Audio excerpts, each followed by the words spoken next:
Chapter 7. The Chase. You're gonna get killed chasing after your damn fortune and glory. Willie. Indiana Jones and the Temple of Doom.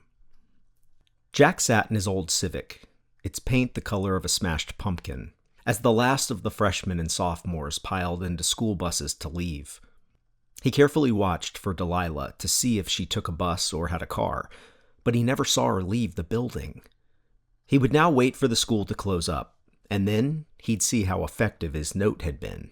He was about to shut his door and head back for school, when suddenly he heard the noise of a car behind him. He looked back as an unfamiliar red Jeep closed him in, the tires screeching as it skidded against the asphalt, slick with dead leaves and oil stains. Through the windshield, he saw glasses and a black mass of curls. It was Tim, and he was driving a Jeep. Tim doesn't even know how to drive, was Jack's first thought. Tim jumped out, his face set. "Tim, I'm glad to see you. Where have you been, man?" Jack asked, approaching him. "I've been around," Tim said. "Hey, I want you to listen to something." Jack reached into his bag for the tape recorder. Tim shook his head, huffing, his body quivering. "I heard Delilah wants to interview you." "What?" "You can't have her, Jack." "I can't have who? Delilah? Is that what you think? What has she said to you?" Tim lunged forward with such speed Jack didn't have time to react. Before he knew it, Tim had him thrown up against his car, his hands clenching Jack's collar with incredible strength. Tim whispered, "We're maggots in her presence." He was only an inch from Jack's face, his grip tightening, an obsessed look in his eyes. Someone slammed a car door in the parking lot. Tim released Jack and backed away. "Watch your back." Tim hopped in the Jeep and sped away. Jack stood in shock. Was Tim pranking him? There was no way. His book bag lay on the ground, open, the tape recorder and copy of The Guardian at the mouth of the bag. As the shock wore off, he found himself looking blankly at the picture of Laurel High in the article. He narrowed his eyes, taking The Guardian in one hand and the tape recorder in the other. Something about the picture stood out differently now. There, behind the action of the body bags and the officer and the police tape, was a group of students, and within the group, a now familiar beautiful face. Delilah. She was the only one not crying or holding anyone, standing off by herself and watching with a blank expression. Jack's dark curiosity was driving him now. "You're mine, girl, and I'm gonna find something on you if it kills me." Slinging his bag over his shoulder, Jack darted back into the school. Jack pushed through Deb's office door. She stood at her desk, cleaning out her things. "Deb, is Nina still here?" She looked up angrily for a moment, then went back to what she was doing. "Deb, I am sorry." He took a few steps toward her, and it struck him that this moment was the reverse of his dream Nina had interrupted. "Deb?" He walked cautiously up by her side. "I have been the biggest jerk. I'm a jerk by default, and I'm sorry. This whole thing is my fault." "It's not your fault." Her voice was hoarse, but she caught herself and cleared her throat. "This is just the way it is." She put her red stapler in a box on her desk.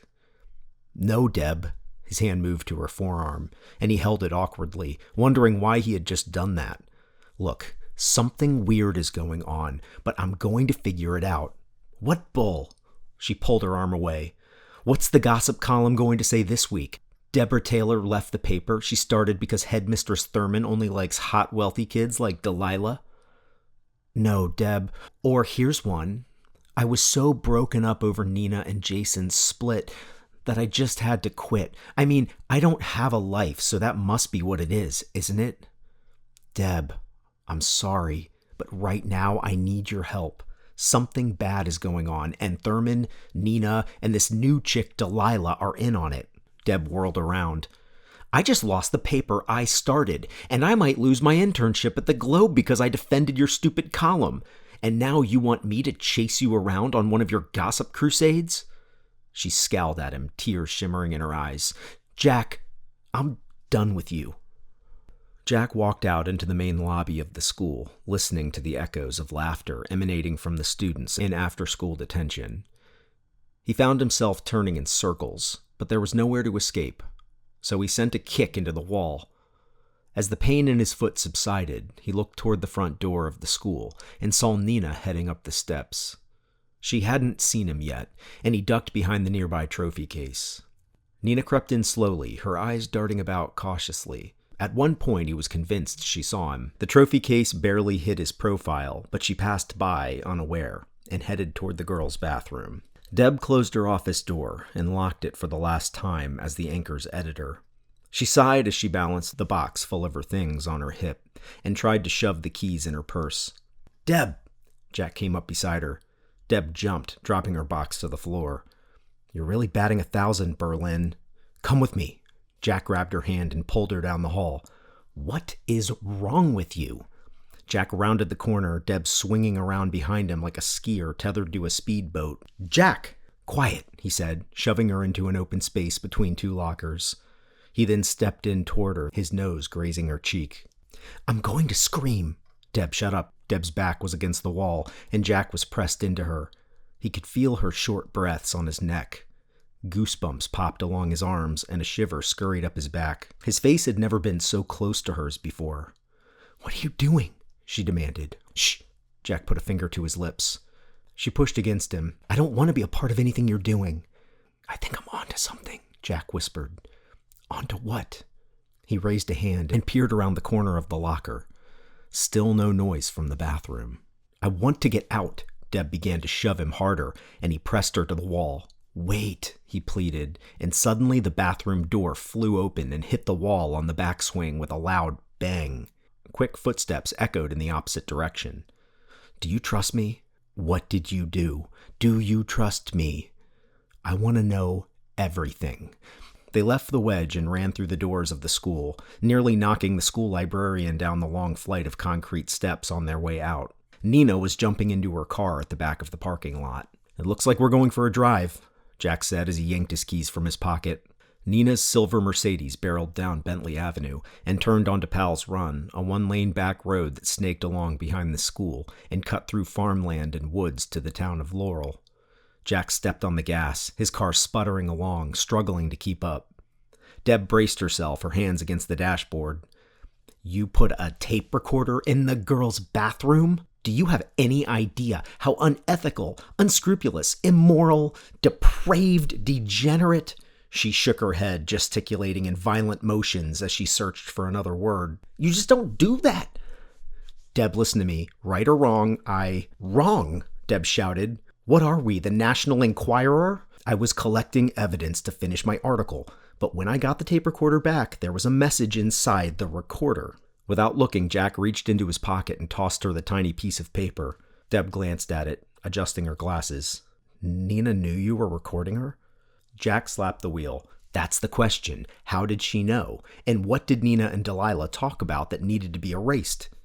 "Well, of course they erased it. I would too. And then I'd turn you over to Thurman."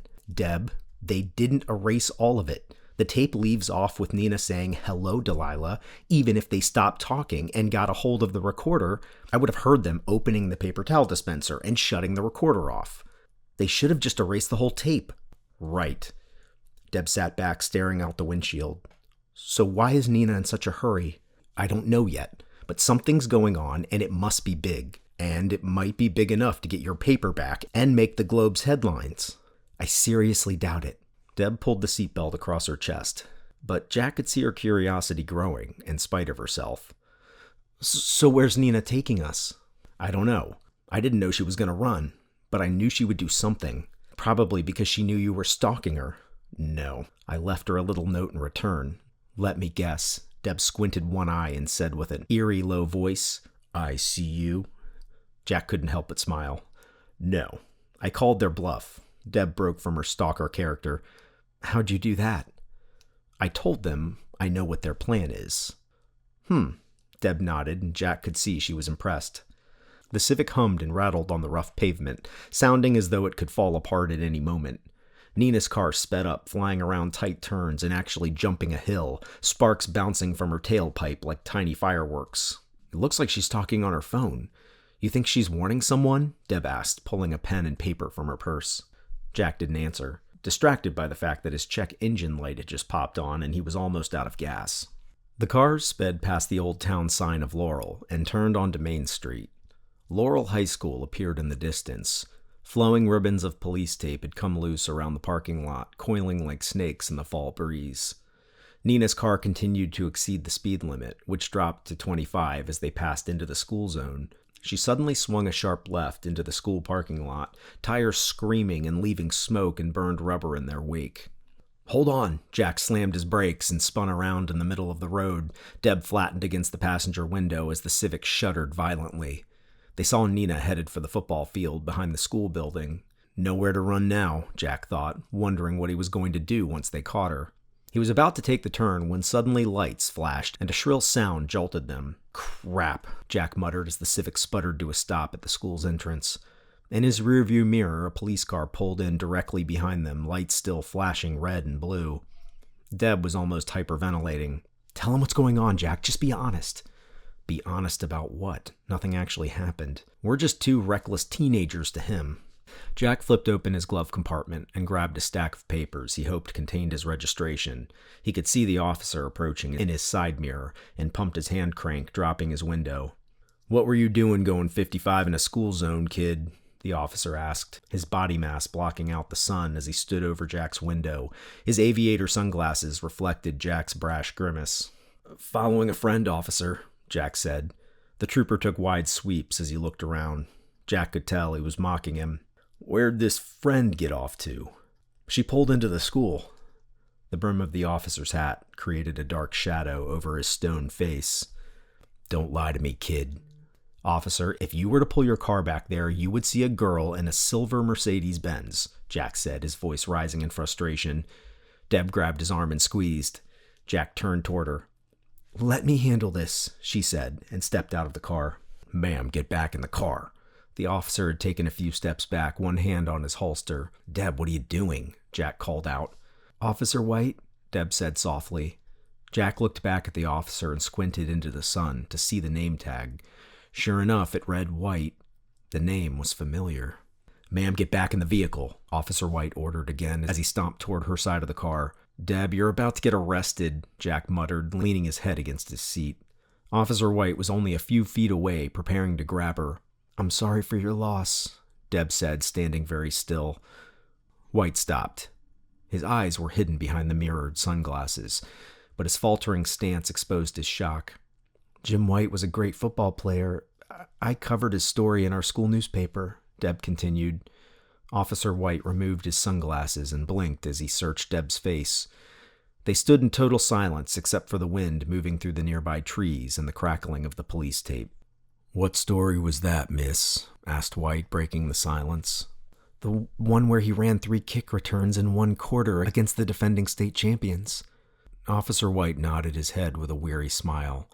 Jack leaned forward, watching the whole thing in awe. Officer White's stance was bent now, like the steel of a collapsed building. "Their deaths were tragic," Deb said.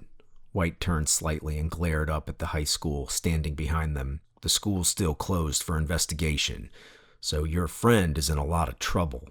"Investigation for what?" Deb asked. Jack was about to ask the same question, but Deb motioned with a discreet hand for him to stay quiet. White turned back to them, resting one hand on his gun belt. "I'll let you go this time, but just stay out of here until we figure out what's going on." "Officer White," Jack interjected, "if we know what happened here, we can better protect ourselves." Officer White's cruiser pulled around behind the school. He had ordered Jack and Deb to sit in the back seat, where he could keep an eye on them. Deb was leaning up over the seat, trying to see the remainder of the parking lot. Jack found himself looking at her. She was beautiful. Not just attractive, but beautiful. The way she jumped out of the car to deflect White gave Jack shivers. It reminded him why he'd fallen for her. "I don't see anything, guys," White said, his radio squawking distorted code. The parking lot was bare. Jack noted that the lock on the loading dock door leading into the school was unhitched. It could be a way in. Nina's car was nowhere to be seen. "Are you sure she came back here?" White asked, circling the parking lot once more. Deb and Jack looked on in disbelief as a dispatcher called over the radio.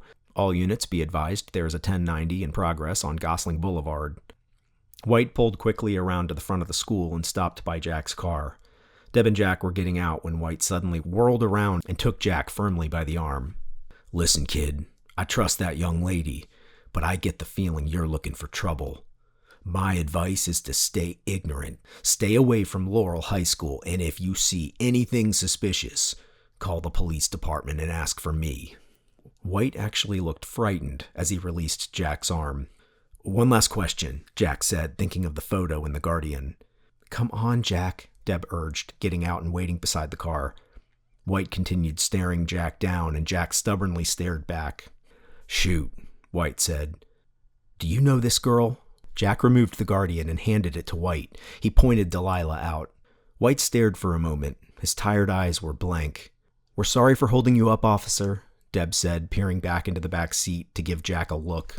"She was dating my son," White suddenly began. "I didn't approve of her, and he spent all his time with her. I barely saw him in the weeks leading up to his death because he was with her every evening after football practice. Said he was going to marry her." White's eyes were downcast. He gulped. "Last thing I ever told him was that he was a fool, and that he was letting me down." "I'm sorry," Jack said, taking the picture back. "My boy was murdered." White looked up wildly. "His heart was removed from his body when they found him. It was totally gone. Who would do something as sick as that?" White looked bewildered but snapped back to himself. "When did they release that?" Jack said quietly.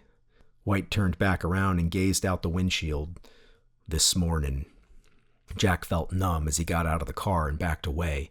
"I don't want to see you kids around here again, you hear?" White shouted as the squad car sped off with a start, kicking up gravel in its wake. Jack and Deb stood in silence. The street became eerily quiet. Nothing but trees and a cow field across from them and the brown brick wall of the building behind them.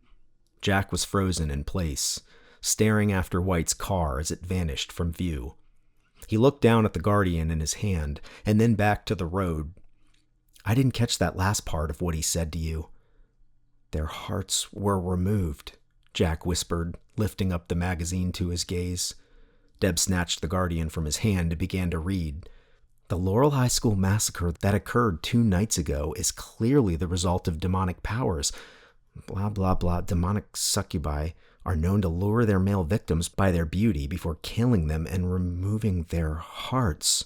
Deb flipped to the cover. "Jack, this is dated October 12th. That's 2 days after the boys' bodies were discovered."